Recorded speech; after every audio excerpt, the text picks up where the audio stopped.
آگے دیکھتے ہیں آیت نمبر 101 سے لے کے 104 تک دیکھیں گے. وَلَقَدْ آتَيْنَا مُوسَىٰ 9 آيَاتٍ بَيِّنَاتٍ فَاسْأَلْ بَنِي إِسْرَائِيلَ إِذْ جَاءَهُمْ فَقَالَ لَهُ فِرْعَوْنُ إِنِّي لَا أَظُنُّكَ يَا مُوسَىٰ مَسْحُورًا قَالَ لَقَدْ عَلِمْتَ مَا أَنزَلَ هَٰؤُلَاءِ إِلَّا رَبُّ السَّمَاوَاتِ وَالْأَرْضِ بَصَائِرَ وَإِنِّي لَأَظُنُّكَ يَا فِرْعَوْنُ مَثْبُورًا فأراد أن يستفزهم من الأرض فأغرقناه ومن معه جميعا وقلنا من بعده لبني إسرائيل اسكنوا الأرض فإذا جاء وعد الآخرة جئنا بكم لفيفا.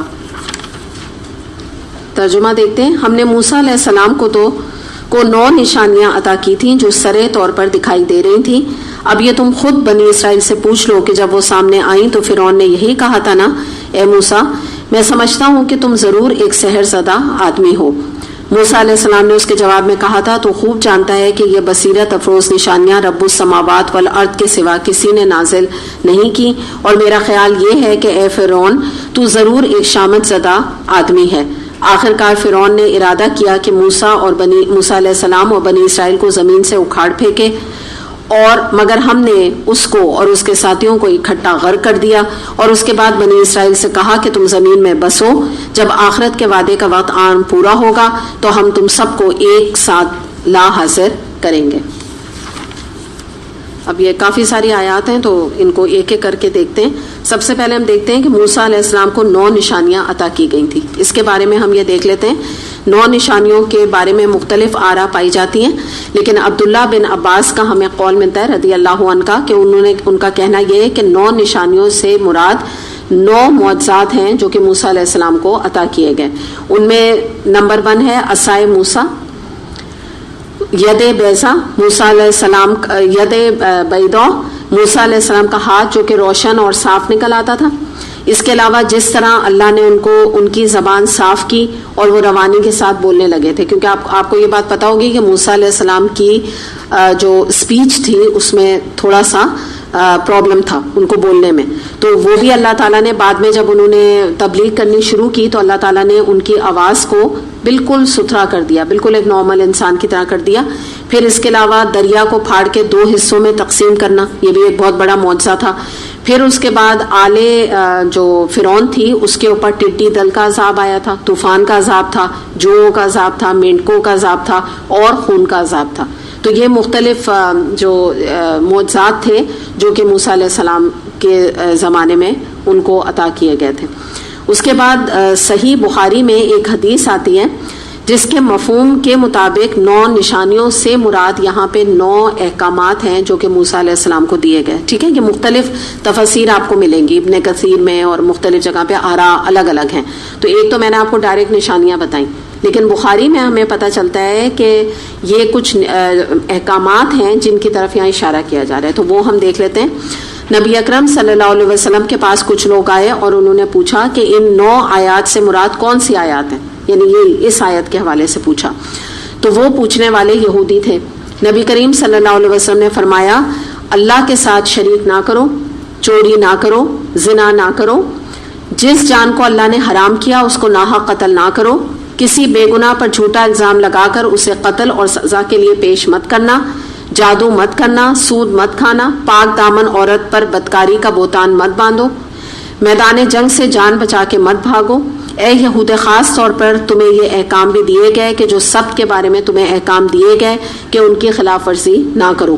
رسول اللہ صلی اللہ علیہ وسلم نے یہ باتیں سن کر یہودیوں کو جب یہ بات بتائی تو انہوں نے کہا یہودیوں نے کہ ہم گواہی دیتے ہیں کہ آپ صلی اللہ علیہ وسلم اللہ کے رسول ہیں. اسے بخاری نے روایت کیا. بات سمجھ آئی آپ کو؟ 2 اس کی ایک طرح سے تفسیر ہے. 9 احکامات ہیں کہ جو کہ موسیٰ علیہ السلام کو دیے گئے تھے. اور سبت کا قانون آپ کو پتہ ہے کہ کیا تھا؟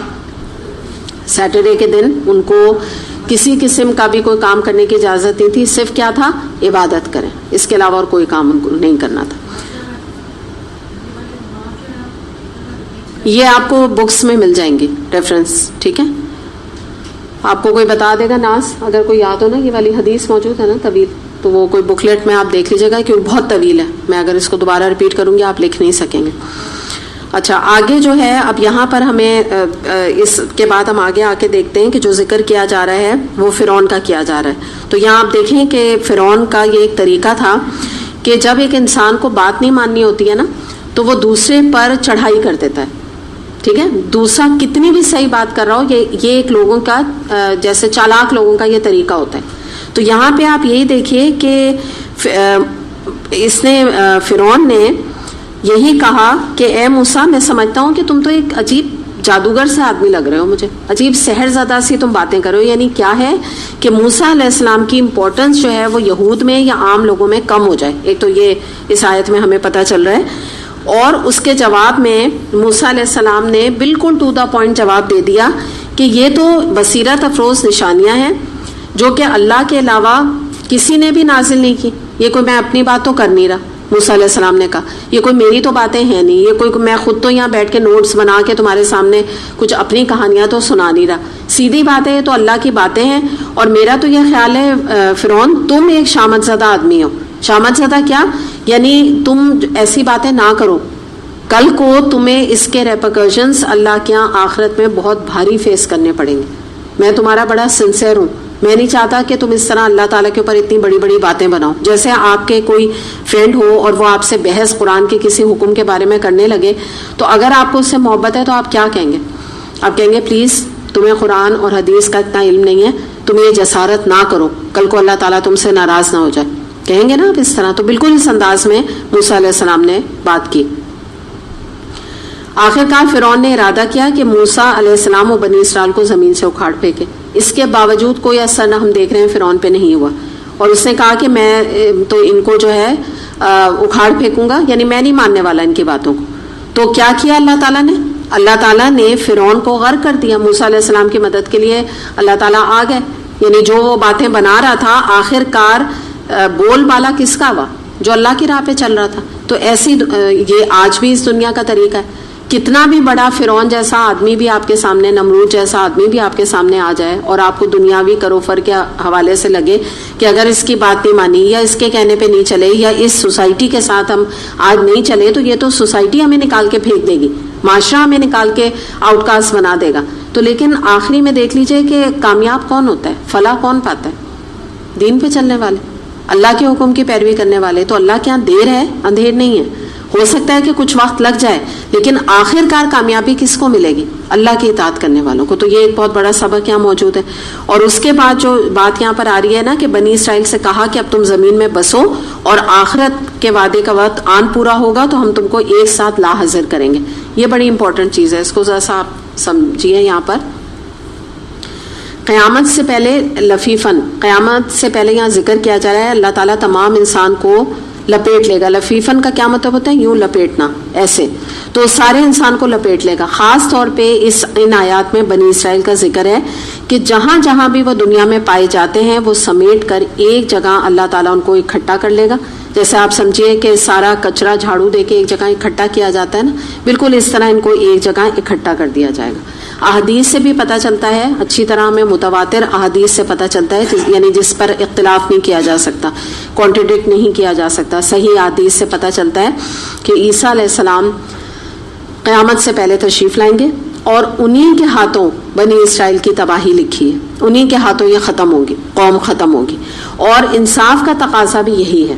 کیا انصاف کا تقاضا ہے؟ کہ اللہ تعالیٰ نے ہمیشہ یہ قانون اپنا رکھا کہ جس قوم نے بھی اپنے رسول کو جھٹلایا تو اللہ تعالیٰ نے معجزانہ طور پہ اس رسول کو تو بچا لیا, لیکن اس قوم پر عذاب نازل کیا. ٹھیک ہے, مثال دے کے بتائیے, بتائیں. قوم نوح, قوم لوط, سمپل. ساری یہ قوم کی مثالیں. سب کے رسولوں کو بچایا ہے نہیں بچایا؟ بچا لیا نا. تو اب یہ انصاف کا تقاضا ہے کہ اگر آپ یہ دیکھیے کہ ہوا کیا ہے, یہود نے اپنے بس پڑھتے عیسیٰ علیہ السلام کو سولی دی. آپ کو پتہ ہے نا, یہود نے دی ہے, اور ان کا بلیو بھی ہے, سولی دی ہے ہم نے. لیکن اللہ تعالیٰ نے معجزانہ طور پہ عیسیٰ علیہ السلام کو بچا لیا. یہ بھی ہمارا ایمان ہے, رفع اللہ, ٹھیک ہے نا, اللہ نے ان کو اوپر اٹھا لیا. تو اس طرح سے جیسے رسول جب وہاں سے چلے جاتے تھے، جیسے لوط علیہ السلام جب چلے گئے تب قوم پہ عذاب آیا. تو بنی اسرائیل پر اگر آج آپ دیکھیے ابھی تک عذاب نہیں آیا. غور کیجئے، نہیں آیا نا. آج جتنا بڑا میڈیا ہے وہ ان کے ہاتھ میں، سوشل میڈیا ان کے ہاتھ میں، باہر کا سارا نیوز چینلز، فلاں چینل، ساری جو آپ سمجھ لیجیے سود کی جو جتنا بھی لین دین ہے، یہ تمام چیزیں ان کے، بڑی بڑی چیزیں ان کے ہاتھ میں آج ہیں اور عذاب نظر آ نہیں رہا. تو بات کیا ہے، ان کا فیصلہ اناؤنس کر دیا گیا. جو ماضی میں ہم حال دیکھ رہے ہیں نا، ان کا فیصلہ اناؤنسڈ ہے کہ یہ اس یعنی ان کی قوم کے اوپر عذاب آنا ہے، لیکن ابھی فیصلہ امپلیمنٹ ہونے کے لیے باقی، اس کے لیے وقت درکار ہے. اور انصاف کا تقاضا بھی ہے کہ وہ رسول واپس آئے اور انہی کے ہاتھوں ان کی ہلاکت ہو جن کو انہوں نے سولی چڑھایا تھا. اور وہ کون ہے؟ عیسیٰ علیہ السلام. تو یہ ساری بات ہے. اور احادیث سے ہمیں بھی پتہ چلتا ہے کہ ان یہودیوں کی انسانی کوششیں کتنی بھی یہ کر لیں گے، یہ ہرا نہیں سکیں گی عیسیٰ علیہ السلام کو جب وہ تشریف لائیں گے. اور یہ وہ وقت ہوگا کہ جب مسلمان یہودیوں کے خلاف خود بھی جہاد کر رہے ہوں گے، جب عیسیٰ علیہ السلام تشریف لائیں گے. اور اس کے بعد آپ کو پتہ ہے کہ وہ مسلمانوں کے ساتھ مل کے، جو پہلے سے مسلمان موجود ہوں گے ان کے خلاف ہوں گے، ان کے ساتھ مل کے جہاد کریں گے اور یہودیوں کا خاتمہ ہوگا. آپ کو پتہ ہے، پھر یہ متواتر احادیث سے ہمیں یہ چیزیں پتہ چلتی ہیں.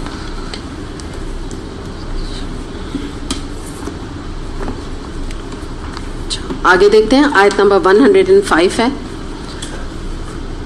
وَبِالْحَقِّ أَنزَلْنَاهُ وَبِالْحَقِّ نَزَلَ وَمَا أَرْسَلْنَاكَ إِلَّا مُبَشِّرًا وَنَذِيرًا. اس قرآن کو ہم نے حق کے ساتھ نازل کیا اور حقی کے ساتھ یہ نازل ہوا. اور اے محمد صلی اللہ علیہ وسلم، آپ کو ہم نے اس کے سوا اور کسی کام کے لیے نہیں بھیجا کہ جو مان لے اسے بشارت دے دیجئے اور جو نہ مان لے اسے متنبہ کر دیجئے. یعنی کیا مراد ہے یہاں پہ؟ کہ یہاں پر ہمارا فوکس جو ہے وہ درست کیا جا رہا ہے. یعنی بتایا یہ جا رہا ہے کہ تم ان چکروں میں، ان موضوع میں نہ پڑو کہ عیسیٰ علیہ السلام کب تشریف لائیں گے، مسیح الدجال کب آئے گا، یا یہ کہ یہودی کب ختم ہوں گے، یا یہ کہ قیامت کس دن آنے والی ہے. ان موضوعات کو اپنی گفتگو کا ٹاپک نہ بناؤ. ٹھیک ہے، یہ قرآن پڑھتے ہوئے اس کا ذکر کرنا اور اس کی تفسیر کرنا، وہ دیٹس اے ڈفرینٹ تھنگ، لیکن اس کو ٹاپک کا ذریعہ نہ بناؤ. اصل مقصد جو قرآن کے نزول کا ہے وہ یہ ہے کہ تم حق کو پا جاؤ. یعنی مراد یہ کہ یہ تو ایک ہسٹری اور فیوچر کی بات ہے نا. اصل تمہارا کام کیا ہے کہ ہم نے قرآن کو حق کے ساتھ پیدا کیا اور یہ ایک حق کتاب ہے. یعنی مراد کیا ہے کہ اس کے اندر کی سچائی کو تم پالو، اور جو لوگ یاد رکھیں قرآن کو مان جائیں گے ان کے لیے قرآن بشارت، جتنی بشارت قرآن میں موجود ہیں وہ کن کے لیے ہیں؟ ماننے والوں کے لیے. اور جتنے اللہ تعالیٰ کے غضب کے بھڑکنے کی آیات ہیں، اللہ تعالیٰ کی دوزخ کی آیات ہیں، جہنم کی آیات ہیں، وہ کن کے لیے ہیں؟ نہ ماننے والوں کے لیے. تو آپ اور میں دیکھیں کہ ہمیں تو اللہ تعالیٰ نے وارن کرنے کا حق ادا کر دیا اور حق بات کو آگے پہنچانے کا حق ادا کر دیا. ہم جو ہے اپنے آپ کو کیا مستحق ٹھہرا رہے ہیں، قرآن میں سے ہم کیا چیزیں نکالنے کی کوشش کر رہے ہیں. تو یہ ہمیں یہاں دیکھنے کی ضرورت ہے. دوسری بات کیا ہے کہ قرآن کی جو حفاظت اتنی ایکسلنس کے لیول پہ ہوئی ہے کہ اللہ تعالیٰ کا، یعنی ایک اور اس کی تفسیر یہ ہے کہ تم کبھی بھولے سے بھی شک میں نہ پڑنا کہ اس میں کوئی، جیسے کہتے ہیں نا کہ لا ریب فی، کوئی شک نہیں اس کتاب میں.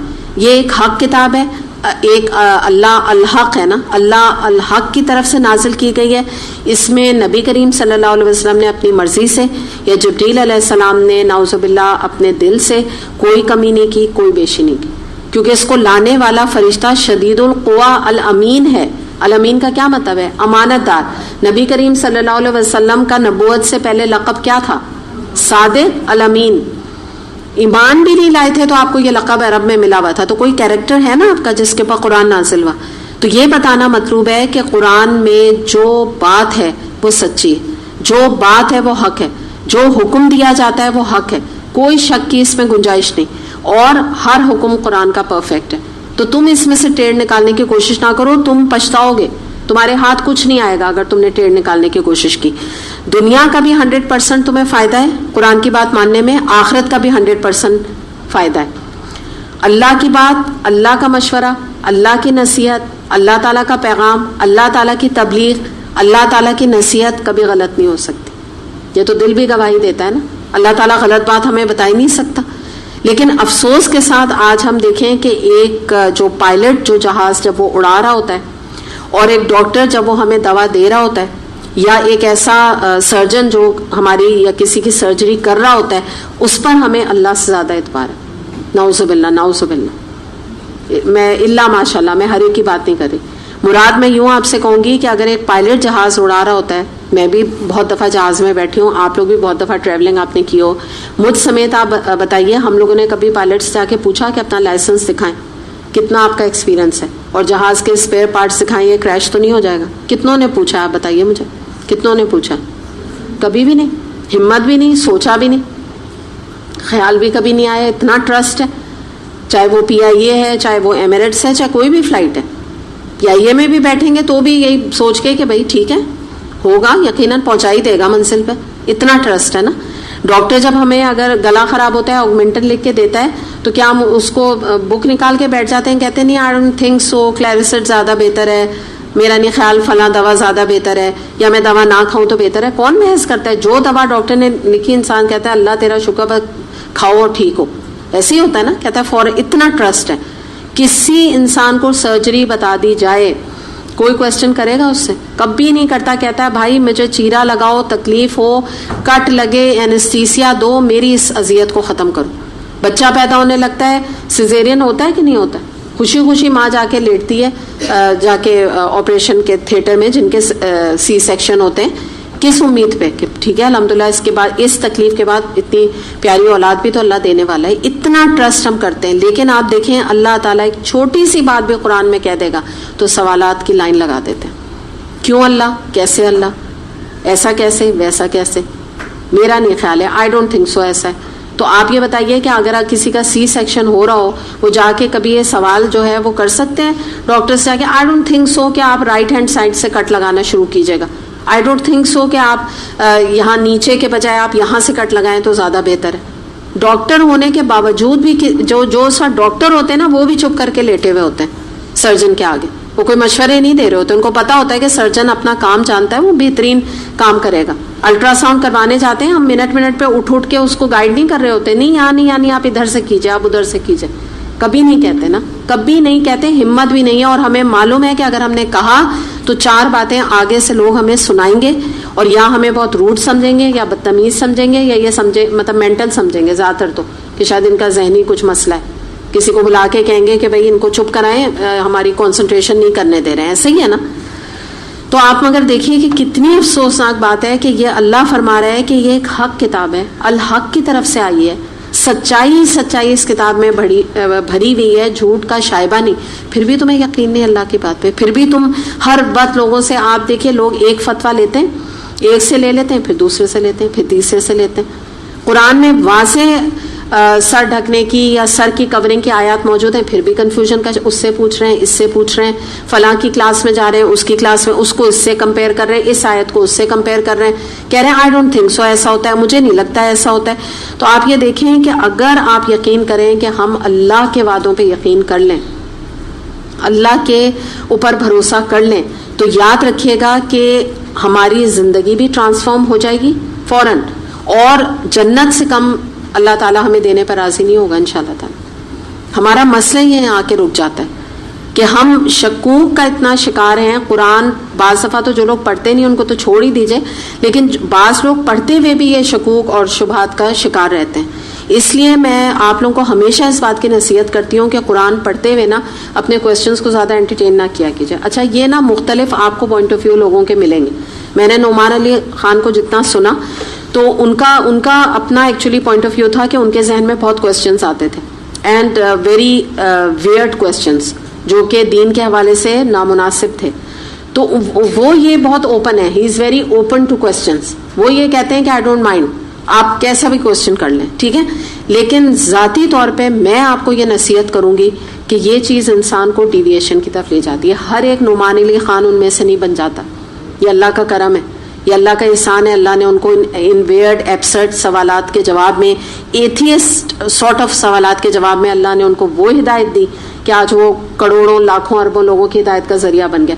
ہر ایک نعمان علی خان نہیں بنے گا ان سوالات کو کر کے. تو میں آپ کو نصیحت نہیں کروں گی, کبھی میں آپ سے نہیں کہوں گی. میں نے آپ کو ہمیشہ یہی کہا, اور یہ میں اپنے پرسنل لیول پر جو میرا اپنا تجربہ ہے, جو میں نے اپنے آپ کو ایسا سمجھا, وہ میں نے یہی سمجھا کہ جتنا میں نے اپنے سوالات کو کنٹین کیا اتنا الحمدللہ اللہ کی محبت دل میں آتی.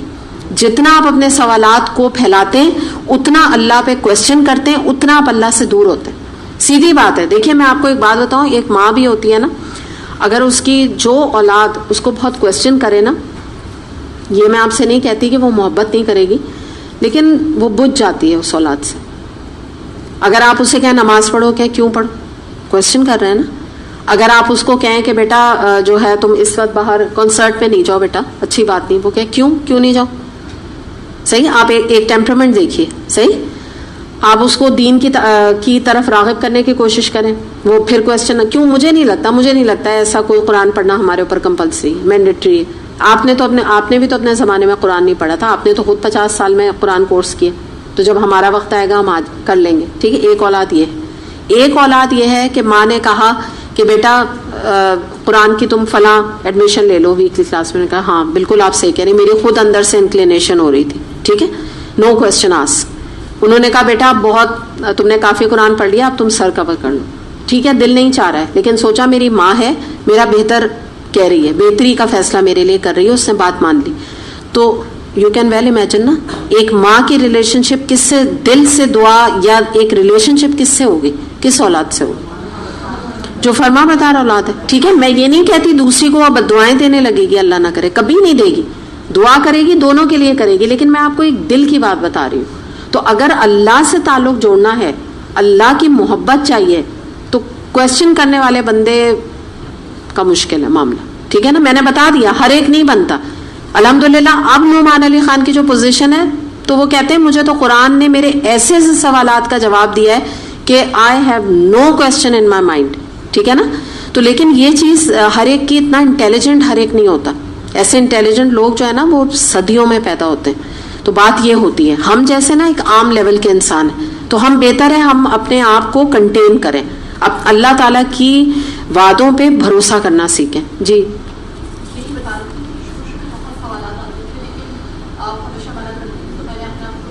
الحمد للہ.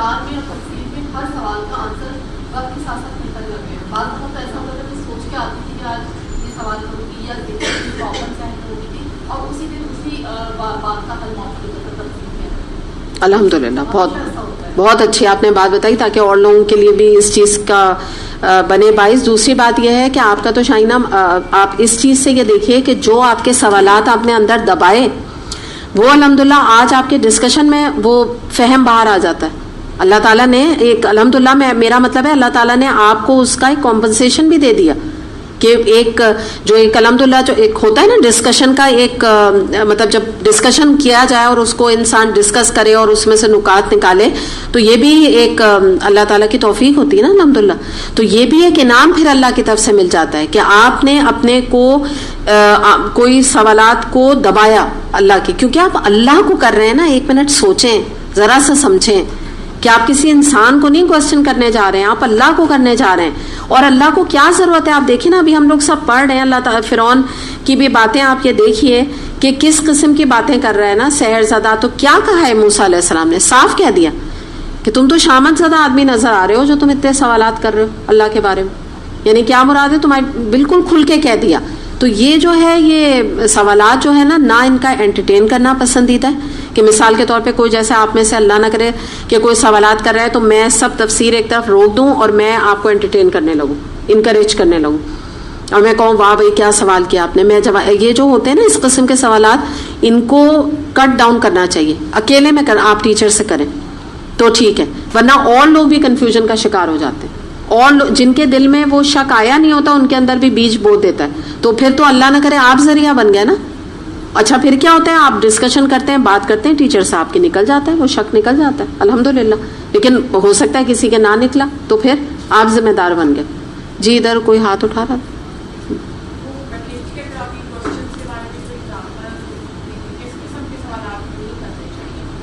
علمی سوالات صرف کرنے چاہیے, اور قرآن میں جو آیت نہیں سمجھ میں آ رہی ہے اس کے بارے میں آپ بات کریں نا, اس کے بارے میں بات کریں. بیتوکے سوالات کی بات ہو رہی ہے. میں نے ابھی تو آپ کو مثال دی نا کہ اللہ تعالیٰ نے سود کیوں حرام کیا. آئی ڈونٹ تھنک سو سود حرام ہے. اللہ تعالیٰ نے سر کور کرنے کے لیے کیوں کہا؟ مجھے تو نہیں لگتا سر کور کرنا ضروری ہے. سورہ نور کی آیت میں نہیں سمجھتی کہ اس میں یہ لکھا ہوا ہے کہ عورت جو ہے وہ اپنے زینت کا اظہار جو ہے وہ نہ کرے تو زینت میں جو ہے وہ جسم بھی آتا ہے اور چہرہ بھی آتا ہے. یہ سوالات یہ کہا جا رہا ہے. ٹھیک ہے. دوسری بات کیا ہوتی ہے کہ جب آپ قرآن پڑھ رہے ہوتے ہیں تو ایک سوالات ہوتے ہیں فقہی نوعیت کے. کیا ہوتی ہے فقہی نوعیت؟ بتائیے مجھے کیا ہوتا ہے. فقہ کا ایک سوال کیجئے مجھ سے آپ لوگ. شاباش. اور کیجئے. شاباش. بالکل. یہ تفسیر کے دوران نہیں ہوتے. ٹھیک ہے. ہر چیز کا ایک ایکسپرٹ موجود ہے. جو مفتی صاحب ہوتے ہیں وہ اپنی فیلڈ کے ایکسپرٹ ہیں. آپ کے گھر میں وراثت کا مسئلہ چل رہا ہے, برائے مہربانی آپ جا کے ان سے سوال کریں. کسی میاں نے اپنی بیوی کو طلاق دے دی اور کیا ورڈز استعمال کیے, وہ جا کے مفتی صاحب سے پوچھیں. یہ تفسیر اور قرآن پڑھانے والے کا ڈپارٹمنٹ نہیں ہے. May be he can answer but he or she can answer, مگر اس کو یہ چیزیں اپنے ہاتھ میں نہیں لینی چاہیے. آپ کو ہاں کتاب صلاح پڑھائی, اس کے بارے میں آپ کو کوئی کوشچن ہے آپ کو جواب دے دیا جائے گا. ٹھیک ہے. اب آپ نے جیسے کہا کہ کن لوگوں کے سامنے زینت اختیار کی جائے, وہ قرآن میں خود آیت موجود ہے, تو آپ کو بالکل قرآن سے جواب دے دیا جائے گا جب پڑھائی جائے گی. اس کے جواب میں کیا کہوں گی, جب سورہ نور آئے گی تو میں آپ کو بتا دوں گی. یہ جواب ہے اس کا. ٹھیک ہے. تو جو فقہی نوعیت کے بھی سوال ہے وہ قرآن کی تفسیر کرانے والے کا ڈپارٹمنٹ نہیں ہے. یہاں پہ ہم ہدایت لینے کے لیے بیٹھے ہیں. یہاں پہ ہم جو ہے نا فقہ کو ڈسکس کرنے نہیں بیٹھے. یہاں ہم وراثتوں کے قانون نہیں, گھروں کے مسئلے نہیں حل کرنے بیٹھے. اس کے لیے مفتی صاحب آپ کو بے تحاشا مل جائیں گے جو پرسنلی لیول پر آپ کو ڈیل کریں گے. بات سمجھ آ گئی؟ یہ مراد ہے یہاں پہ.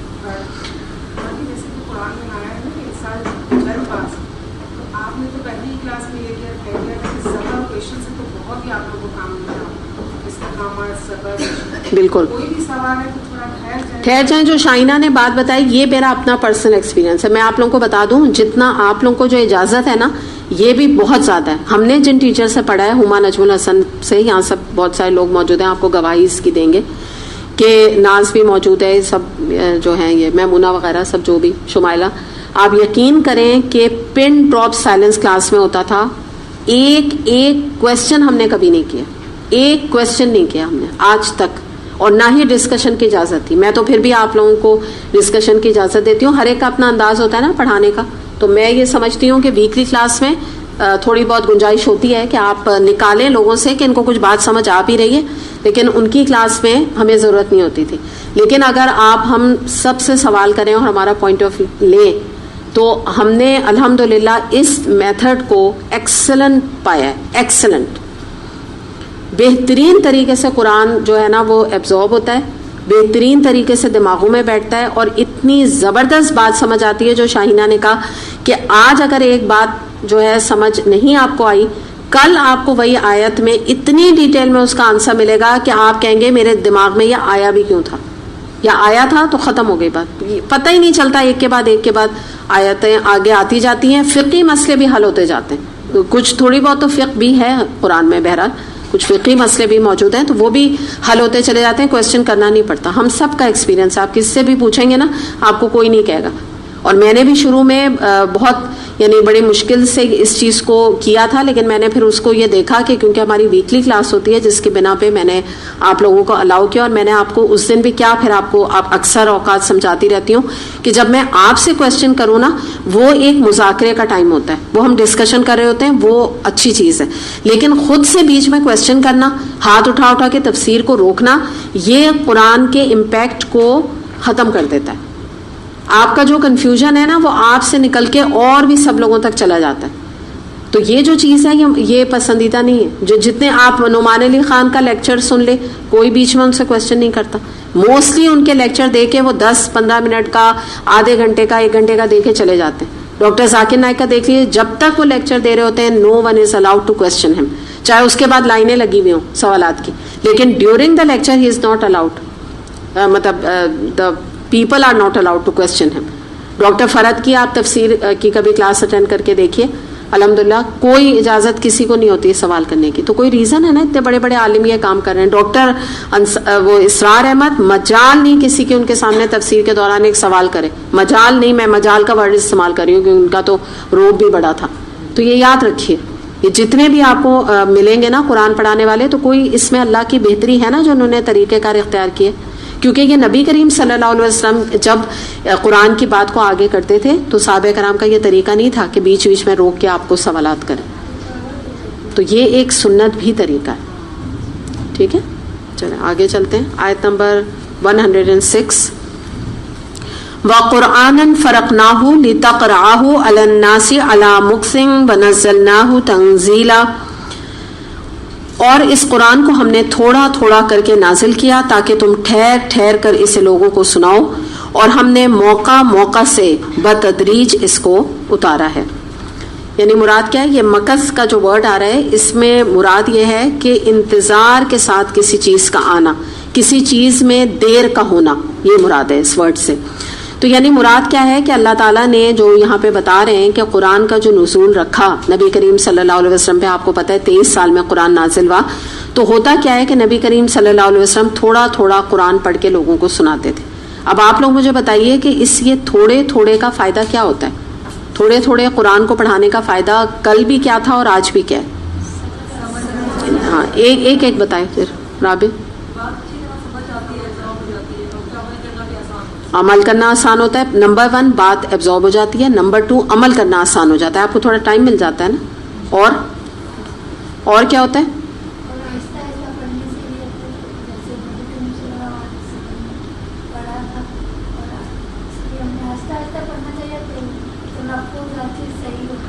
ٹھیک ہے, اور آپ بتائیں. ایک دم سے انسان وہ بمبارڈیڈ نہیں ہو جاتا, جو ایک دم سے احکام آتے ہیں تو وہ ایک دم سے وہ کبھی پریشان بھی ہو جاتا ہے. جب گریجولی سلولی آتے ہیں تو وہ امپیکٹ بھی پڑتا ہے, اور پھر آدمی آہستہ آہستہ کر کے جب فالو کرتا ہے تو آئی تھنک وہ in the long run stick fast. بالکل الحمدللہ, جو بات آپ لوگ کہہ رہے ہیں یہ تو بالکل 100% یہی بات ہے.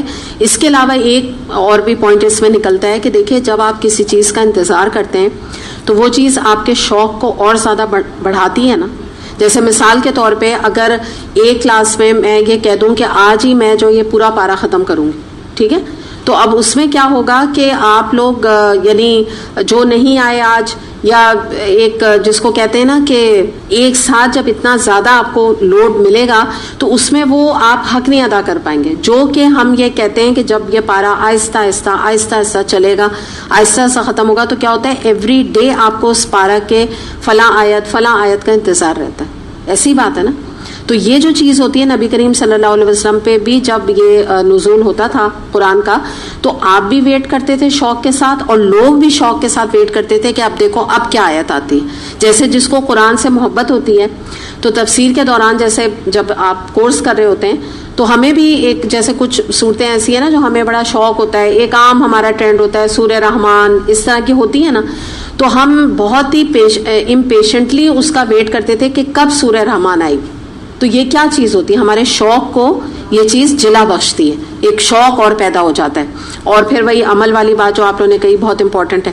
دوسری بات یہ ہے کہ انسان اس ٹائم گین سے مینٹلی اپنے آپ کو پریپیئر کر لیتا ہے.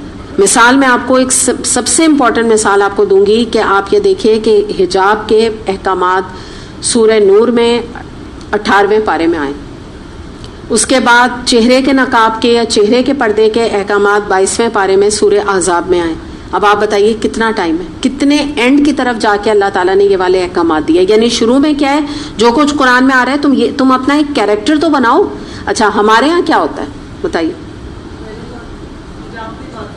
ہمارے ہاں سب سے پہلے حجاب کے, یعنی بعض دفعہ آپ درسوں میں جائیں, لوگ یہ نہیں کہیں گے کہ آپ سے کہ اللہ کی محبت پہ بات کریں.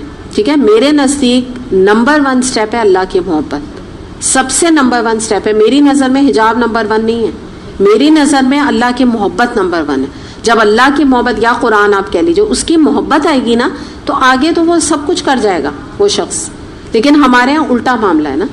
تو یہی والی بات آپ یہ دیکھیے کہ اس سے یہ ہوتا ہے کہ جب آہستہ آہستہ احکامات آتے ہیں تو انسان جو پڑھانے والا بھی ہوتا ہے نا وہ لوگوں سے متنفر نہیں ہوتا.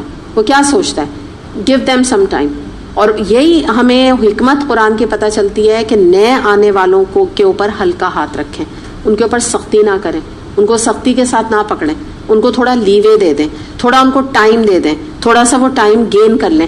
تو ہوتا یہ ہے کہ جب بہت زیادہ تیزی سے آپ کوئی کام کرتے ہیں, آپ بتائیے کیا ہوتا ہے, نمبر 1 چیز اس کا نتیجہ کیا نکلتا ہے؟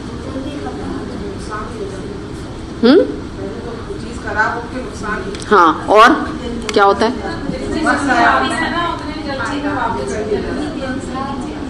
چلے ہم دیکھتے ہیں نا نقصان کیا ہوتا ہے. ٹھیک ہے, نقصان اٹھاتے ہیں ہم, نہیں نقصان کیا ہوتا ہے, نقصان ہو جاتا ہے. ٹھیک ہے, پہلا تو یہ. اور بتائیے. ہاں, بیک ٹو. ٹھیک ہے, ٹھیک ہے, میں لکھ نہیں رہی, بیک ٹو اسکوائر 1. اور ٹھیک ہے, بالکل بالکل صحیح بات ہے, یہ بھی بات ہے, بہت زیادہ جلدی کا. لیکن میں ایک بات آپ کو کہوں, یہاں یہ چیز نہیں آئی, میں نے لکھا ہے جان کے اور مٹایا. نیکی کاموں میں تھوڑی نا یہ چیز ہوتی ہے, صحیح ہے نا. لیکن جو میں آپ کو سمجھانا یہ چاہ رہی ہوں جلد بازی میں, کہ بعض دفعہ لوگ جو ہے وہ لوگوں کے پریشر سے جب یہ کام کرتے ہیں نا تو یہ بیک ٹو اسکوائر آتے ہیں. یاد رکھیے گا, اگر آپ اللہ کے لیے کریں گے نا تو آپ تیزی سے بھی کریں گے تو آپ آ جائیں گے. سمپل میں چیز آپ کو بتا رہی ہوں کہ جب جلدی آپ کوئی کام کرتے ہیں تو یہ چیز پیدا ہو جاتی ہے جو کہ نیگیٹو اسٹریس, یا آپ اس کو کہہ لیں بے سکونی. ٹھیک ہے نا. یعنی آپ اپنے, یعنی مراد میں آپ کو سمجھا دوں کہ اللہ کے احکامات ہیں, سب اپنی جگہ ایکول ہیں. آپ اس کو ریلیکس وے میں جب کریں گے, اللہ کی محبت کے ساتھ کریں گے, تو آپ کے اندر امن, ایمان اور سلامتی, اور جس کو ایک ورڈ کہتے ہیں نا چین آئے گا, آپ کو چین نصیب ہوگا. اور اگر آپ لوگوں کے پریشر سے کام کریں گے تو سب سے, یہ تو جو میں نے بات بتائی بیک ٹو اسکوائر 1. دوسری بات, بعض دفعہ کیا ہوتا ہے جلدی کرنے میں کام خراب کیا ہوا کہ صحیح طرح سے نماز یعنی ابھی پڑھنی نہیں آ رہی ہے, یا قرآن صحیح طرح سے پڑھنا نہیں آ رہا ہے, تو غلط پڑھ لیں, بس پڑھ لیں, ہم ایک پارہ پڑھ لیں کیونکہ ہمیں جو ہے نا قرآن سے محبت ہو گئی. تو اس کا نمبر 1 سٹیپ کیا ہے, پہلے تجوید آپ سیکھیں نا. اب جب آپ تجوید سیکھیں گے تو کیا ہو جائے گا, آپ کو تو کہا جائے گا, جیسے ہم جب تجوید اپنے اسٹوڈنٹس کو پڑھاتے ہیں ہم کہتے ہیں آپ 2 مثال کے طور پہ 2 آیتیں خالی پڑھیں, پہلے وہ صحیح پڑھیں تب آگے سبق سنیں گے. تو آپ سمجھ گئے نا, تیزی تو نہیں ہوئی, رکنا پڑ رہا ہے. تو کچھ فائدے بھی آہستہ چلنے کے ہیں جس کی بنا پہ اللہ تعالیٰ نے یہ حکمت اس کے اندر رکھی. آگے دیکھتے ہیں, آیت نمبر ہے 107 سے لے کے 109 تک, ایک ساتھ ہم دیکھیں گے. قُلْ آمِنُوا بِهِ اولا تؤمنوا ان الذين اوتوا العلم من قبله اذا يتلى عليهم يخرون للاذقان سجدا ويقولون سبحان ربنا ان كان وعد ربنا لمفعولا ويخرون للاذقان يبكون ويزيدهم خشوعا. ٹھیک ہے, آیت نمبر 9 تک ہے. اے محمد صلی اللہ علیہ وسلم, ان لوگوں سے کہہ دیجئے کہ تم اسے مانو یا نہ مانو. جن لوگوں کو اس سے پہلے علم دیا گیا انہیں جب یہ سنایا جاتا ہے تو وہ منہ کے بل سجدے میں گر جاتے ہیں اور پکار اٹھتے ہیں, پاک ہے ہمارا رب, اس کا وعدہ تو پورا ہونا ہی تھا. اور وہ منہ کے بل روتے ہوئے گر جاتے ہیں اور اسے سن کر ان کا خشوع اور بڑھ جاتا ہے. کس کا ذکر کیا جا رہا ہے, کیا سن کے خشوع بڑھتا ہے؟ قرآن کا ذکر کیا جا رہا ہے. تو اب یہاں پہ ہم یہ دیکھتے ہیں کہ یہ جو سب سے پہلے آپ یہ ٹرمنالوجی دیکھ لیجئے, اوت العلم سے مراد کیا ہے. یہاں پہ سب سے پہلے یہ ٹرم ہے, اس کو میں آپ کو سمجھا دوں.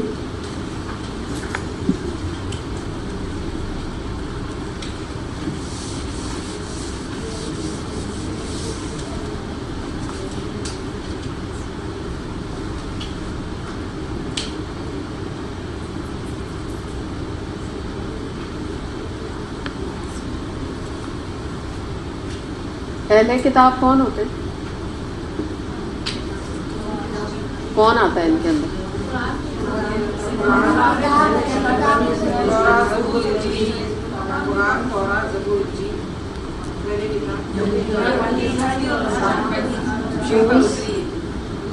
And Christian.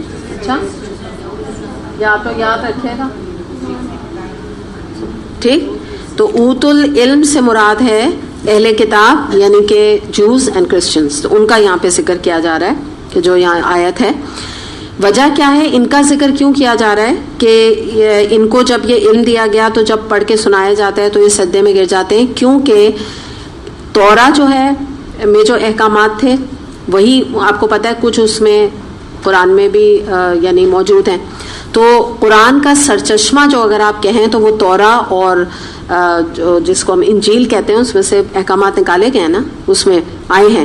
تو اسی طرح سے وہ اپنے رسول اور کتاب پر ایمان لائے جس طرح قرآن اور رسول اپنے نبی کریم صلی اللہ علیہ وسلم پہ ہم ایمان لائے. تو اس لیے ان کا ذکر اولو العلم کے حوالے سے یہاں پر کیا جا رہا ہے. تو اب یہاں پر ہم یہ دیکھتے ہیں یعنی ذکر تو ان کا یہاں پر ہے کہ وہ روتے ہوئے گر جاتے ہیں, ان کا خشوع بڑھ جاتا ہے. یعنی آپ یوں سمجھ لیجئے یہ ان کا ذکر ہے جو اپنے عیسیٰ علیہ السلام پر ایمان لا کے اپنے وقت کے مسلمان تھے, اور موسیٰ علیہ السلام پر ایمان لا کے وہ اپنے وقت کے یہود مسلمان تھے. ٹھیک ہے, ان کا تذکرہ ہے, ان کا یہ حال ہوتا ہے. اب آج کے حوالے سے ہم یہ دیکھتے ہیں کہ دیکھیں اللہ تعالیٰ کی اس کتاب کے بارے میں اور ہماری اپنی پرسنل ذات کے بارے میں اللہ تعالیٰ کی شان بے نیازی ہے. تم ایمان لاؤ یا نہ لاؤ اللہ کو فرق نہیں پڑتا. بات ساری یہ تو یہ ہے کہ اگر حقیقتاً میں ہم علم والے ہیں, اگر حقیقتاً میں ہمیں قرآن کا علم ہے تو ہمیں اپنے آپ کو, اپنی انٹلیکٹ کو, اپنی ذہانت کو, اپنے علم کو اللہ کے آگے جھکانا ہے, اس کلام کے آگے ہمیں جھکانا ہے. یہی کہا جا رہا ہے نا کہ وہ روتے ہوئے گر جاتے ہیں. تو پہلی اگر بات کو آپ اس کو سمجھنے کی کوشش کریں تو اس سے مراد یہ ہے کہ اب یہاں پر نا ہم قرآن کو بھی لے لیں گے. ان دو کتابوں کا ذکر کیا گیا تو وائی ناٹ قرآن. ظاہر قرآن بھی پڑھ کے انسان کا یہی حال ہوتا ہے. تو مراد کیا ہے کہ ٹھوڑیوں کے بھل سجدے میں گرنے کا جو ذکر ہے اس میں یہ ہے کہ پہلا سجدہ جو وہ کرتے تھے یا آج ایک مسلمان کرتا ہے وہ تو اللہ کی تعظیم کے لیے گرتا ہے, یعنی سجدے میں نا کہ اللہ تیرا شکر. پھر قرآن سن کے جو خشیت اور ایک رقت اس کے پر طاری ہوتی ہے, یہ قرآن کی تاثیر اور قرآن کا معجزہ یا اعجاز ہے جو کہ بہت ریکمینڈڈ ہے کہ اس کے بعد وہ شکر سے لیول بڑھ کر اللہ تعالیٰ کی ممنونیت کا احساس, اللہ تعالیٰ کے ڈر کا احساس, اللہ تعالیٰ کی بڑائی کا احساس اور اپنی کمزور ہستی کا جب انسان کو خیال آتا ہے تو وہ اس طرح سے ٹھوڑیوں کے بل اللہ کے آگے گر پڑتا ہے اور رونے لگتا ہے. تو یہ بات یاد رکھیے گا کہ جو رونا ہے یہ ایک نبی کریم صلی اللہ علیہ وسلم نے فرمایا کہ اگر تمہیں رونا قرآن پڑھتے ہوئے نہ آئے تو تم رونے کی کوشش کرو, شکل بناؤ اس کی, یعنی مراد ہے کوشش کرو تم, یعنی تمہیں آنا چاہیے کہ کیسے تمہارا دل اتنا سخت ہے کہ قرآن پڑھنے کے باوجود تم ابھی تک نہیں روئے. تو اصل بات یہاں پہ جو بتائی جا رہی ہے وہ یہی بتائی جا رہی ہے کہ جب کب تمہارے دل میں خشیت پیدا ہوگی, کب تمہارا دل قرآن پڑھ کے نرم ہوگا, جب تم اس کلام کو پڑھنے سے پہلے اپنے دماغ میں آنے والے تمام پری کانسیو نوشنز, دل میں آنے والی مختلف باتیں, دماغ میں آنے والے مختلف عقائد جن پہ کبھی تم نے ابھی تک اپنا ڈیرا ڈالا ہوا تھا, یا تمہارا کوئی ذاتی علم ہو سکتا ہے تم بہت بڑی یونی کے پڑھے ہوئے ہو, کوئی بہت بڑی باہر کی یونیورسٹی سے پڑھ کے آئے اور وہاں کی بہت ساری باتیں تمہارے دماغوں میں گھوم رہی ہیں, تو ان سب کو پلیز پیچھے چھوڑ کے آنا اگر تمہیں یہ رقت چاہیے, اگر تمہیں دل کی یہ نرمی چاہیے. کیونکہ اپنے علم کے اوپر غرہ کر کے, تکبر کر کے, ایروگنس کے ساتھ اس کتاب کی طرف آؤ گے تو کبھی دل نرم نہیں ہوگا, کبھی آنکھوں میں آنسو نہیں آئیں گے, کبھی اللہ کی خشیت سے دل نرم نہیں ہوگا. یہ بات یاد رکھیے گا. ان تمام چیزوں کو جب نکال کر اللہ کے آگے انسان جھکے گا, تبھی میں نے ابھی آپ سے کیا کہا, میرے حساب سے فرسٹ سٹیپ جو ہے وہ دین کی طرف آنے کا اللہ اور قرآن کی محبت ہے. اگر اللہ کی اور قرآن کی محبت دل میں نہیں ہے تو آگے انسان چھوٹے چھوٹے بھی کام نہیں کر سکتا. حجاب تو چھوڑیں, حجاب چھوڑ ہی دیں, چھوٹی چھوٹی چیزوں پر بھی عمل نہیں کر سکتا اگر اللہ کی محبت نہیں ہے دل میں. دوسری بات, ان کا معاملہ کیا ہوتا تھا کہ ان کی گردنیں اللہ کے کلام کے آگے جھک جاتی تھیں, جو کچھ بھی تورا کا کلام تھا, جو کچھ بھی انجیل کا کلام تھا, اور وہ سجدے میں گر جاتے تھے روتے ہوئے. ابو ہریرہ رضی اللہ عنہ سے روایت ہے, رسول اللہ صلی اللہ علیہ وسلم نے فرمایا کہ وہ شخص جہنم میں نہیں جائے گا جو اللہ کے خوف سے کبھی رویا جب تک کہ دھویا و دودھ تھنوں میں واپس نہ لوٹ جائے. اس طرح وہ شخص جہنم میں نہیں جائے گا جو اللہ کے خوف سے کبھی بھی اس کا ایک آنسو بھی نکلا, اللہ کے خوف سے. یاد رکھیے گا. ترمذی میں ایک اور حدیث آتی ہے, جس قوم میں کوئی اللہ کے خوف سے رونے والا ہو تو اللہ تعالیٰ اس کی وجہ سے اس قوم کو آگ سے نجات عطا فرمائیں گے. ترمذی کی حدیث ہے. یعنی مراد یہ ہے, اور یہ بات یاد رکھیے گا کہ عام طور پہ رونا نہیں, یہ عام رونے کا ذکر نہیں ہے. یہاں میں آپ کو ایک بات بتا دوں, ایک عورتوں کی پرسنالٹی کے حوالے سے میں آپ کو ایک بات بتا دوں کہ دیکھیے, اللہ کے لیے رونا اور دنیا کے لیے رونا یہ دو مختلف چیزیں ہیں. تو یہاں پر ایک فائن لائن میں آپ کو دے رہی ہوں, اور آپ کو سمجھانے کی کوشش کر رہی ہوں کہ اس طرح کی آیات سے عورتوں کو یہ غلط فہمی ہو جاتی ہے کہ اگر ہمارا یہ نیچر ہے کہ ہم بات بات پہ روتے ہیں, بات بات پہ ہم کو رونا آتا ہے, چھوٹی چھوٹی باتوں پہ رونا آتا ہے, تو یہ کوئی اچھی نشانی نہیں ہے اسلامک پوائنٹ آف ویو سے, ٹھیک ہے. کیونکہ اللہ تعالیٰ نے ایک انسان کو, ایک مومن کو اسٹرانگ بنایا ہے, اس کی ایک اسٹرانگ پرسنالٹی بنائی ہے, ٹھیک ہے.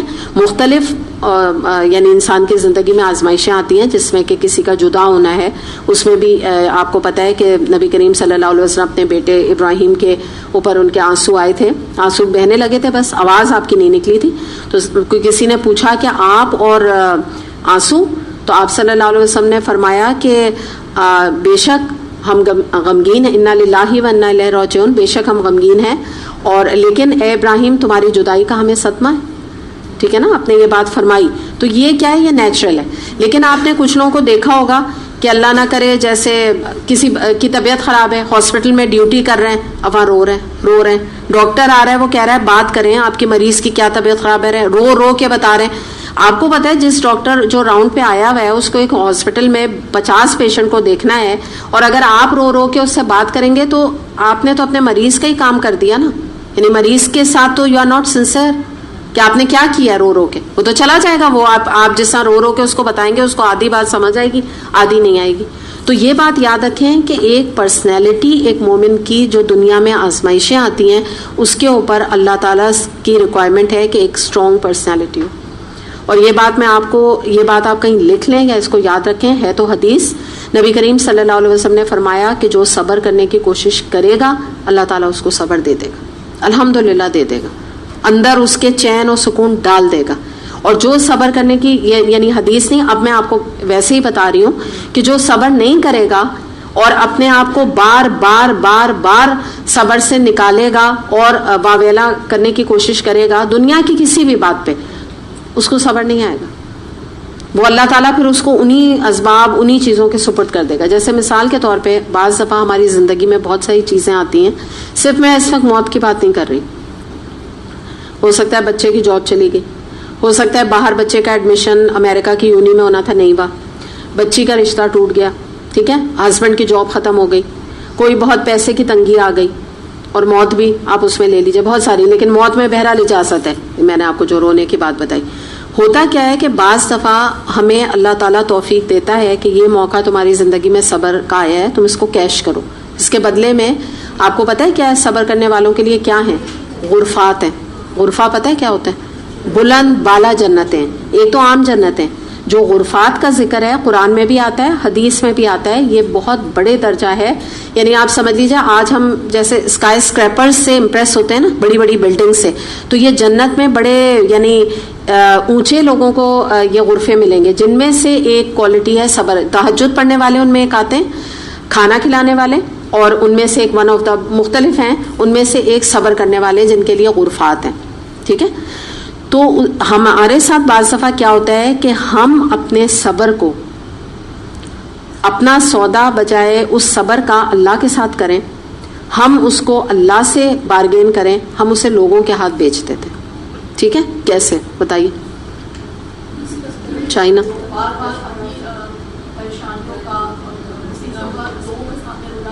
بالکل بالکل. اچھا, اب آپ کی ہمدردی آپ نے کس کی لی, لوگوں کی مل گئی نا, ملی یا نہیں ملی, ملی نا. اچھا, آپ کو مقصد کیا تھا اس کا, تھوڑا سا ہم اس کو ڈیپتھ میں جاتے ہیں نا, مقصد کیا تھا اس ہمدردی کا.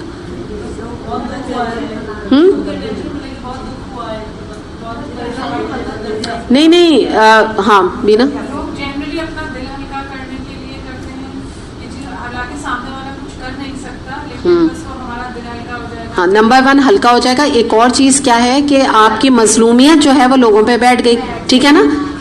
یہ بات یاد رکھیں, یہ میجورٹی جو ہم اپنا صبر لوگوں کو بیچتے ہیں وہ بالکل یہ بات ہے, بھڑاس تو نکالتے ہیں, which is another negative thing.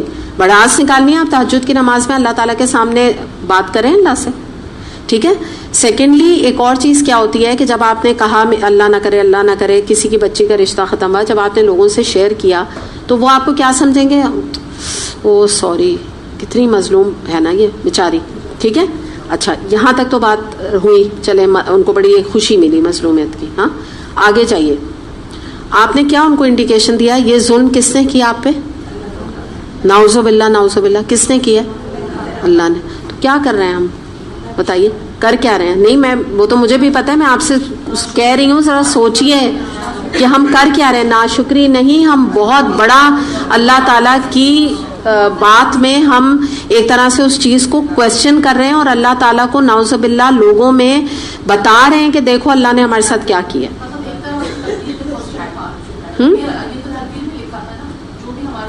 بالکل تقدیر کو بھی کوشچن کریں. دوسرے مطلب ہماری کوئی اللہ سے ریلیشن شپ ہی نہیں ہے. اٹ مینس کوئی ریلیشن شپ ہی نہیں ہے جو ہم نہ صبر کرنے کی کوشش کر رہے ہیں, نہ اپنے کو کنٹین کرنے کی کوشش کر رہے ہیں. اور اللہ تعالیٰ نے تو سب طریقے بتا دیے. تم صبر کرو, تمہیں میں صبر دوں گا. تم مجھ سے مدد مانگو, تم مجھ سے تہجد کے وقت جو تمہارا غم ہے, جو تمہیں رونا آ رہا ہے, تم میرے سامنے رو.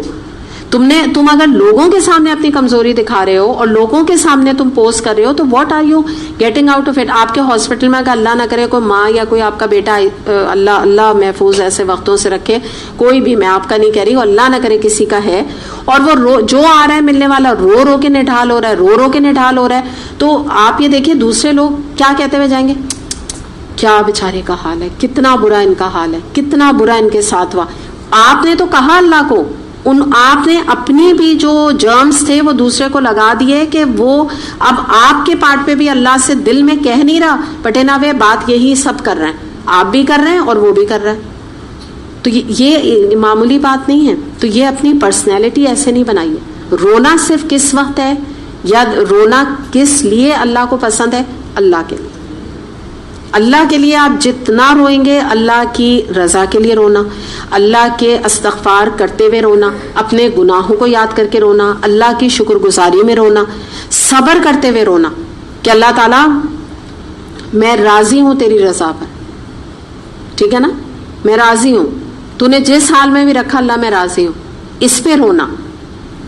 ظاہر ہے دل تو یعنی تھوڑا سا بھچے گا نا, تو رونا آئے گا کہ چلو میں راضی ہوں, تو اب اس پہ بھی تھوڑا آ رہا ہے, تو وہ صحیح ہے, وہ اس میں کوئی مذائقہ نہیں. لیکن ایک پرسنالٹی اپنی نہ بنائے, یہ میں آپ کو ایک سنسیئر ایڈوائس کروں. آپ کے اللہ محفوظ رکھے, کوئی آزمائش آئے اپنے کو کنٹین کریں, اپنے آپ کو سنبھالنے کی کوشش کریں, اور ڈپینڈنٹ نہ بنے. یہ میرا وقت ایسا ہے, میری بیٹی مجھے سنبھالے, یہ میرے میاں ہے نا, یہ مجھے سنبھالے, یہ مجھے توجہ دیں, سب مجھے جو ہے پانی پلائیں, میں بے ہوش ہونے لگی ہوں, مجھے دوائیں کھلائیں. نہیں, اپنے کو آپ کیسے سنبھالیں گے بتائیے؟ خود آدمی کیسے سنبھالتا ہے؟ ابھی میں نے آپ کو بتایا کیسے. ایک پتہ ہے اللہ سے. صبر نہیں, صبر بہت آسان کام نہیں ہے. آپ کو سنبھالنا کیسے؟ اللہ کے تعلق سے.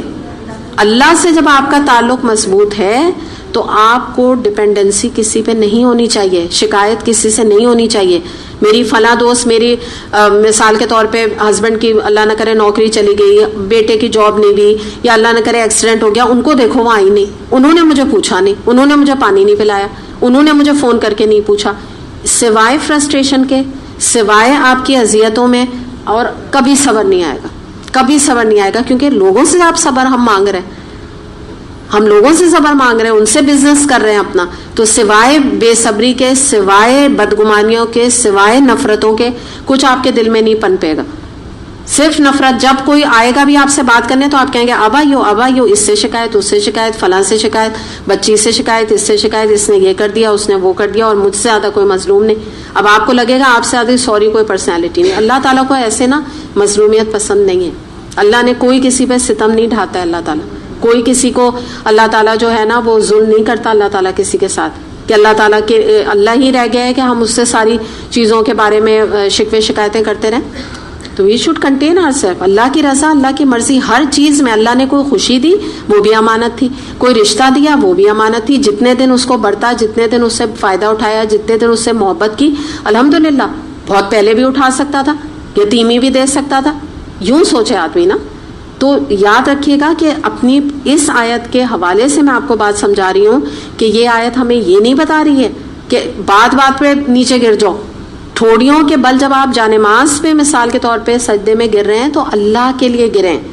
میں نے آپ کو بتا دیا, اللہ کی خشیت کے لیے, اللہ کی محبت کے لیے, قیامت کے ڈر سے, دوزخ کے ڈر سے, اللہ کے عذاب کے. حقوق میں کمی تو نہیں کی, والدین کے حقوق میں حق بھی ادا کیا, چلے تو گئے غم ہے، لیکن اس کی فکر ہے کہ حق کتنا ادا کیا، ان کا پورا خیال کر سکے بھی تھے کہ نہیں، اس غم میں گریں کہ اللہ تعالیٰ جو کچھ بھی کیا اولاد کے لیے، یا کوئی بھی جانے والا چلا گیا تو اس کا حق ادا ہوا تھا کہ نہیں. غم یہ ہونا چاہیے، پکڑ تو نہیں ہو جائے گی قیامت میں.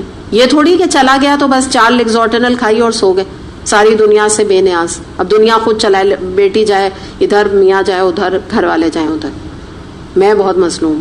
تو یہ پرسنالٹی اپنی کبھی نہ بنائیں. اللہ تعالیٰ ایسی پرسنالٹی کو نہ ہمارا دین ہمیں سکھاتا ہے، نہ اللہ نے ہمیں سکھایا، نہ نبی کریم صلی اللہ علیہ وسلم کی پرسنالٹی تھی. آپ یہ دیکھیں ان کے تو والد ان کی پیدائش سے پہلے دنیا سے چلے گئے.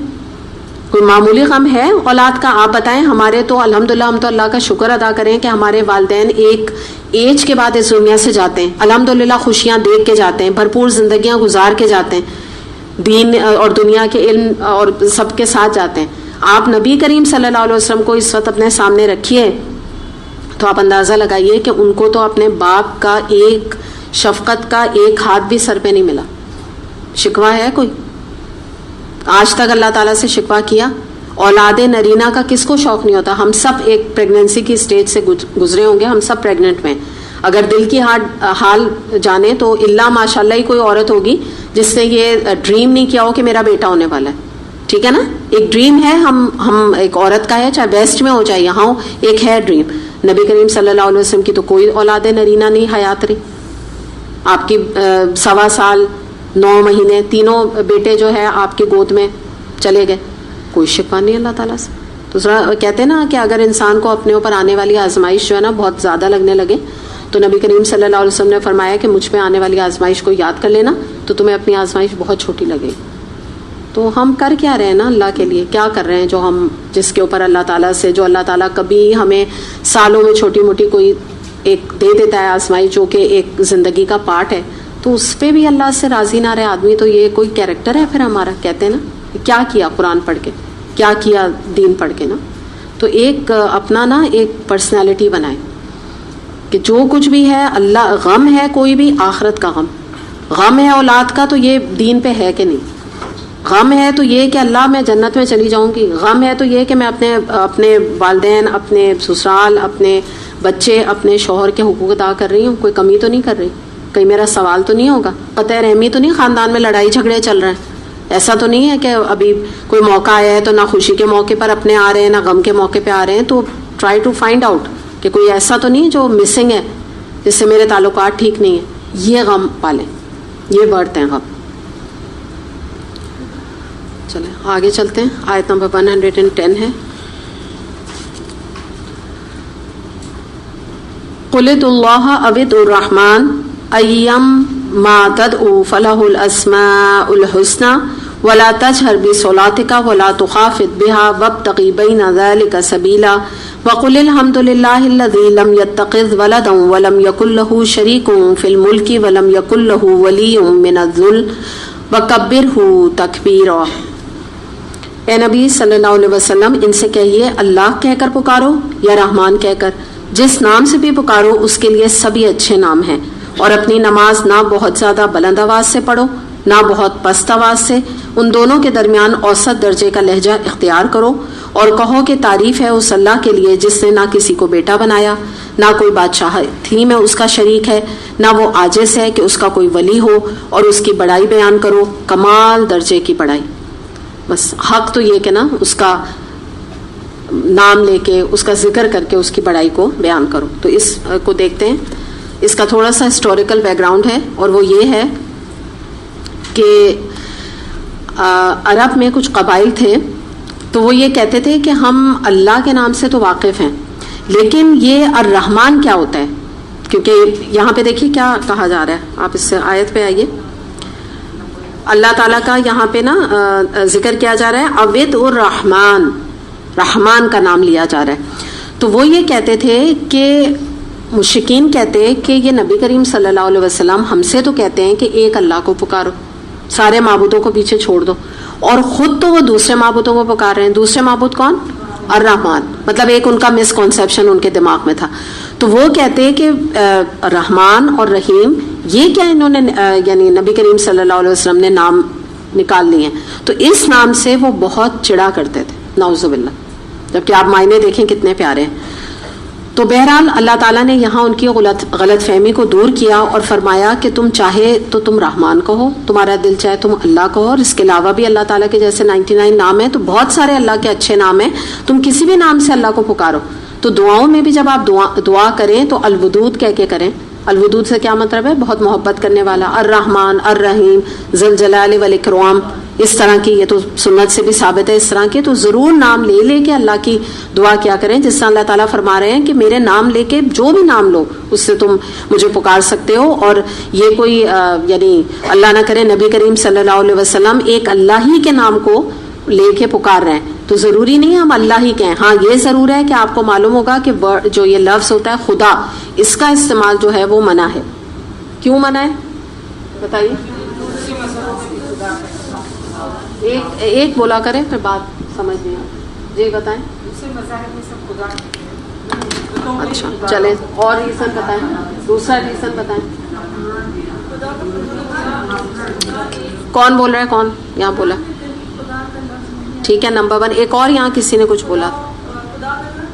بالکل, بس ساری بات یہی ہے کہ اس کی پلورل ہے. کیا ہے؟ صحیح, گاڈس, ٹھیک, گاڈس, ٹھیک. تو ہم تو اپنے اللہ کے لیے نہیں کہہ سکتے نا.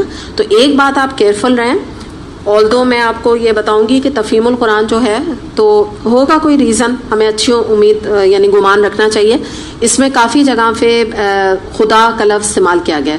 تو آپ جب پڑھیں تو ہم یہی طریقہ اختیار کرتے ہیں کہ جب اس میں سے ترجمہ اس کا ایکسلنس کے لیول پر ہے, آپ ترجمہ پڑھیں تو آپ جہاں جہاں خدا لکھا ہے آپ اس کو الہ کرتے ہیں یا اللہ کرتے ہیں, الہ یا اللہ, ٹھیک ہے.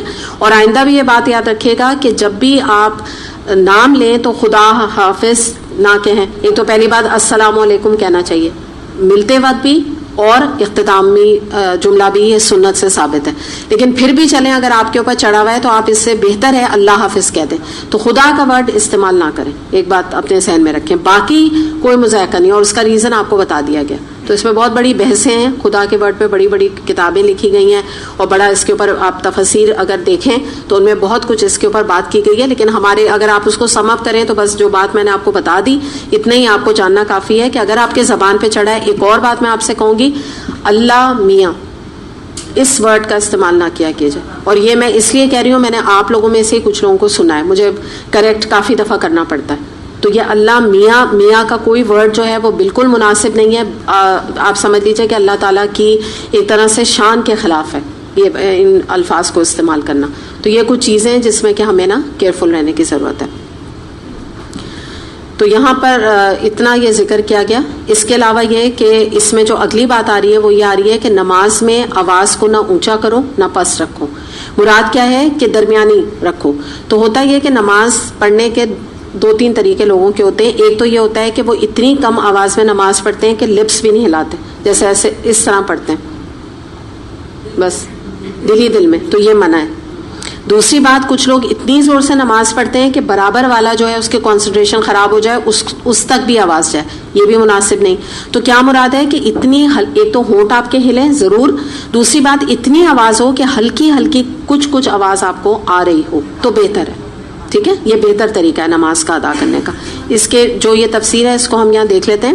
نبی اکرم صلی اللہ علیہ وسلم ایک رات ابو بکر رضی اللہ عنہ کے پاس سے گزر رہے تھے, تو آپ صلی اللہ علیہ وسلم نے سنا کہ وہ بہت پست آواز میں نماز پڑھ رہے تھے. پھر عمر رضی اللہ عنہ گھر کے پاس سے گزر رہے تھے, تو وہ بہت اونچی آواز میں نماز پڑھ رہے تھے. اگلے دن آپ صلی اللہ علیہ وسلم نے دونوں سے پوچھا کہ آپ لوگ اس طرح سے کیوں پڑھ رہے تھے, یعنی ابو بکر رضی اللہ عنہ سے پوچھا آپ اتنی ہلکی آواز میں کیوں نماز پڑھ رہے تھے. انہوں نے جواب دیا کہ میرا مقصد جس کو سنانا تھا تو وہ میری آواز کو سن رہا تھا. سمجھے آپ کیا مطلب ہے؟ اللہ کو. اچھا, عمر رضی اللہ عنہ نے جواب دیا میرا مقصد شیطان کو بھگانا اور سوتوں کو اٹھانا تھا. عمر رضی اللہ عنہ کا یہی ایک انداز تھا نا. تو آپ صلی اللہ علیہ وسلم نے ابو بکر رضی اللہ عنہ سے کہا کہ تم اپنی آواز ذرا سی اونچی کر لو نمازوں میں, اور عمر رضی اللہ عنہ سے فرمایا کہ تم اپنی آواز نماز میں تھوڑی سی آہستہ کر لو. اسے مشکات نے روایت کیا. تو سمجھیے جو حدیث میں نے آپ کے سامنے رکھی ہے یہ اس کا پورا ہسٹوریکل بیک گراؤنڈ ہے. اس کے علاوہ بخاری میں حدیث آتی ہے, ابن عباس رضی اللہ عنہ بیان کرتے ہیں کہ مکے میں رسول اللہ صلی اللہ علیہ وسلم اپنے ساتھیوں کو نماز پڑھاتے تو آواز قدرے بلند فرما لیتے. مشرکین قرآن سن کے قرآن کو برا بھلا کہتے. اللہ تعالیٰ نے فرمایا کہ اپنی آواز کو اتنا اونچا نہ کرو کہ مشرکین سن کر قرآن کو برا بھلا کہیں، اور نہ آواز بہت پست کرو کہ صحابہ کرام بھی نہ سن سکے.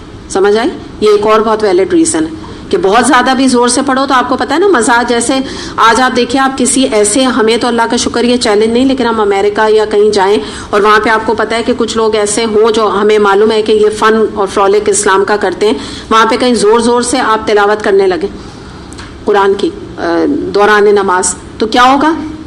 میں بھی وہ آپ کا مذاق اڑانے لگے، میں بھی وہ آپ کے اوپر ہنسنے لگے. تو بات سمجھ آ گئی نا کہ ایک جو ہے نا، ایک بیچ کا معاملہ جو ہے نا ہمیں یہاں پر اختیار کرنے کے لیے کہا جا رہا ہے. آیت نمبر 111 ہم دیکھتے ہیں. وَقُلِ الْحَمْدُ لِلَّهِ الَّذِي لَمْ يَتَّخِذْ وَلَدًا وَلَمْ يَكُنْ لَهُ شَرِيكٌ فِي الْمُلْكِ وَلَمْ يَكُنْ لَهُ وَلِيٌّ مِّنَ الذُّلِّ وَكَبِّرْهُ تَكْبِيرًا.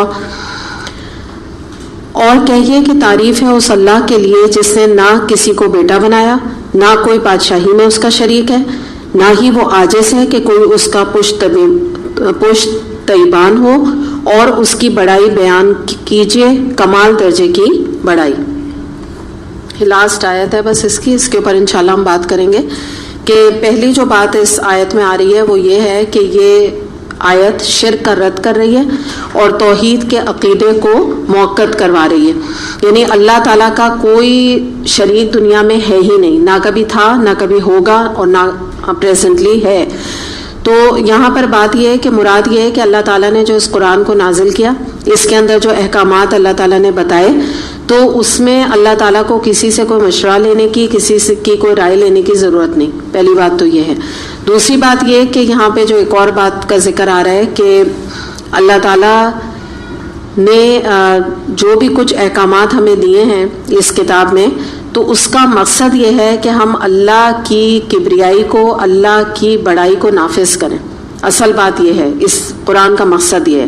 تو یہ جو بات یہاں پر آ رہی ہے جس کو ہم نے یہاں دیکھا ہے کہ اللہ تعالیٰ نے نہ کسی کو بیٹا بنایا، نہ کوئی بادشاہی میں اس کا شریک ہے، نہ ہی وہ عاجز ہے کہ کوئی اس کا پشتیبان ہو، یعنی اس کا کوئی دوست ہو، اس کو کوئی سپورٹ کرنے والا ہو، کوئی اس کا حامی ہو، کوئی اس کو اس کی بات کو لے کے آگے بڑھائے. اللہ تعالیٰ کو ضرورت نہیں ہے. یہ ہماری اپنی توفیق ہے، یہ ہمارا اپنا آنر ہے کہ اللہ تعالیٰ ہمیں اگر اپنے دین کے کام کے لیے چن لیتا ہے. بس آپ یوں سمجھیے اس بات کو کہ اللہ کو ضرورت نہیں ہے، کیونکہ پھر فوراً یہ کوشچن آئے گا کہ پھر ہم کیوں کر رہے ہیں، پھر کیوں ہم اللہ کے لیے کام کر رہے ہیں. تو وجہ یہ ہے ہم اپنے لیے کر رہے ہیں. بس یہ بات سمجھ لیجئے، کیونکہ اللہ تعالیٰ کو کسی قسم کی سپورٹ کی، کسی قسم کے بھی تعلق کی، کسی کی دن رات عبادت کرنے کی کوئی ضرورت ہے نہیں. ہاں یہ ہماری اپنی بڑائی اس میں ہے، یعنی ہم اب اس چیز کو سمجھیں کہ ہمارے لیے بہت بڑی بات ہے کہ اگر اللہ ہمیں اس کام کے لیے چنتا ہے. اور پھر آگے یہ بتایا کہ اس کی بڑائی بیان کرو، کمال درجے کی بڑائی. تو اب آپ بتائیے کہ اللہ کی بڑائی ہم کیسے بیان کر سکتے ہیں، کیا طریقہ ہے اللہ کی بڑائی بیان کرنے کا؟ ایک بولیے. ٹھیک ہے، نعمتوں کا شکر، بالکل ٹھیک ہے. اللہ کا شکر ادا کرنا اس کی نعمتوں کو یاد کر کے. اور کس طرح؟ بالکل ذکر اللہ جو ہم کہتے ہیں، تسبیح اور صلات کے ذریعے سے اللہ کا ذکر ہم کر سکتے ہیں، بڑائی بیان کر سکتے ہیں. جی بالکل، جو اللہ تعالیٰ نے قرآن میں احکامات دیے ان کو ہم ایز اٹ از مانیں جیسے اللہ نے حکم دیا. ٹھیک ہے، یہ کچھ چیزیں ہیں. تو اب اس کو اگر آپ تھوڑا اور ہم اس کو بات کو آگے پھیلائیں تو بات یہ ہے کہ اللہ کی بڑائی ہمیں اپنے گھر میں بھی رکھنی ہے، اپنے خاندانوں میں، معیشت میں، معاشرت میں، حکومت میں، ہماری پولیٹکس میں، ہمارے جو آپ سمجھیں کہ جو ہمارا عدالتی نظام ہے وہاں پر ہر جگہ پہ اللہ کا نام بلند ہونا چاہیے. تب حق ادا ہوگا اللہ کی بڑائی کا، اور اللہ کی زمین میں اسی کا نام بلند ہونا چاہیے. آپ اس چیز کے آپ سب گواہ ہیں نا. یہ تو کسی بچے سے بھی ہم پوچھیں گے زمین کس کی ہے، وہ کیا جواب دے گا؟ اللہ کی ہے نا. یہ کہے گا کہ یہ پاکستان کی ہے، یہ انڈیا کی ہے، یہ امریکہ کی ہے. یہ تو بے تکی بات ہے نا. ساری زمین دنیا کی اللہ کی ہے. تو جب اللہ کی زمین ہے تو یہ اللہ کا حق ہے کہ اس کے اوپر اللہ ہی کا نام لیا جائے، اللہ ہی کا نظام نافذ ہو. یہ اللہ کا حق ہے. جس کو کہ بندے آج چھین کر اسلامی نفاذ نہیں کر رہے ہیں، خاص طور پہ ہمارے جیسے ملک میں جو کہ نام کا اسلامی جمہوریہ پاکستان ہے. تو یہ اللہ کے حق کو ہم ایک طرح سے چھین رہے ہیں. اور اسی طرح اگر آپ یہ دیکھیں، ہم انڈیویجول لیول پر بات کریں کہ چلیں ہم تو عدالت میں نہیں، ہم لوگ ججز نہیں ہیں، یا ہم لوگ حکومتی لیول پہ منسٹر کے پوسٹوں پہ نہیں ہیں، تو پھر ہم یہ سوچ کے بیٹھ جائیں گے کہ بھئی نہ ہم ہیں، نہ ہمارے ہسبینڈس ہیں، نہ ہمارے کوئی رشتہ دار ہیں، تو بھئی ہم کیا کر سکتے ہیں اللہ کے نام بلند، ہم کیسے کر سکتے ہیں؟ تو ہم اس طرح کر سکتے ہیں کہ ہم سب اگر قرآن پڑھ رہے ہیں تو اس کے ذریعے سے ہماری زندگی کا ایک مشن ہونا چاہیے کہ ہم اللہ کے نام کو بلند کریں، کیونکہ اگر اللہ کے نام کو بلند کرنے کی ہماری نیت ہے تو اس کے ساتھ قرآن جو کتاب ہے اللہ کی وہ مینڈیٹری ہے. ہم خود بخود تو اللہ کا نام بلند نہیں کریں گے نا، ہمیں ایک سورس چاہیے، ایک کتاب چاہیے جس کے ذریعے سے پڑھ کے پڑھا کے اس پیغام کو آگے پہنچا کے لوگوں کو قرآن سے جوڑ کے، یہ وہ ذریعہ ہے جس کے ذریعے سے ہم اللہ کی بات کو اور اللہ کے احکامات کو موقت لوگوں میں کروائیں اور بڑھائیں گے. مثال کے طور پہ آپ جو کچھ یہاں پڑھتی ہیں، آپ اپنے بچوں کو آگے بتا رہی ہیں، یا آپ آگے اپنے نیبرز میں بتاتی ہیں یا بتانا چاہتی ہیں، تو یہ تمام چیزیں اللہ کے دین کو اور اللہ کے نام کو بلند کرنے ہی میں آتی ہیں. یا آپ لوگوں کو قرآن سے جوڑتی ہیں، لوگوں کو آپ انسپائر کرتی ہیں یا آپ کو موٹیویٹ کرتی ہیں کہ قرآن کلاس جوائن کرو یا قرآن کورس کرو، تو یہ تمام چیزیں بھی اللہ کے نام کو بلند کرنے کے اندر ہی آتی ہیں. تو الحمدللہ اس کے ساتھ ہی سورہ بنی اسرائیل مکمل بھی، بہت ہی جامع، بہت ہی خوبصورت سورہ